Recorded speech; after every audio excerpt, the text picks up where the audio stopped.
Mummy મને બહુ ગરમી લાગે છે. અરે મમ્મી કંઈક ઠંડુ ખાવું છે. મમ્મી ફ્રીજમાં કંઈ ઠંડુ ઠંડુ છે જ નહીં.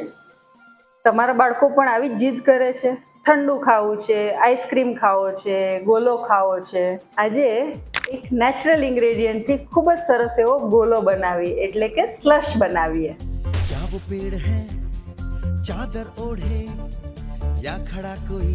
હવે ઓરેન્જનો જ્યુસ કાઢી લીધો છે. અત્યારે હું ઓરેન્જનો સ્લશ બનાવવાની છું, પણ કોઈ પણ ટ્રોપિકલ ફ્રૂટ જેમ કે પાઇનેપલ, સ્ટ્રોબેરી, મેંગો, આ બધી જ ટાઈપના જે ખાટા ફળ હોય એનો તમે જ્યુસ અથવા તો પલ્પ કાઢી અને એનો ગોલો બનાવી શકો છો.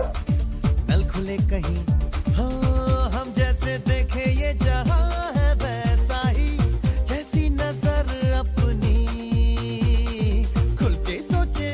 જ્યારે પણ આને સેટ કરવા મૂકો ત્યારે આટલી સ્પેસ જે છે એ રહેવા દેવાની, કેમ કે જ્યારે જામશે ત્યારે થોડુંક ફૂલશે.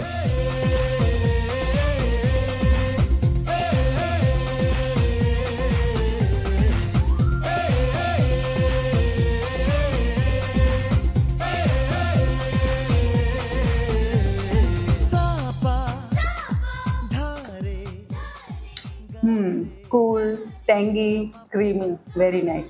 ઘરે જ તમે આટલો સરસ હેલ્ધી સ્લશ બનાવી શકતા હોય તો બનાવીને રાખજો, એટલે તમારા બાળકોની જે ડિમાન્ડ છે એ પૂરી પણ થઈ જાય અને એ લોકો ખુશ પણ થાય.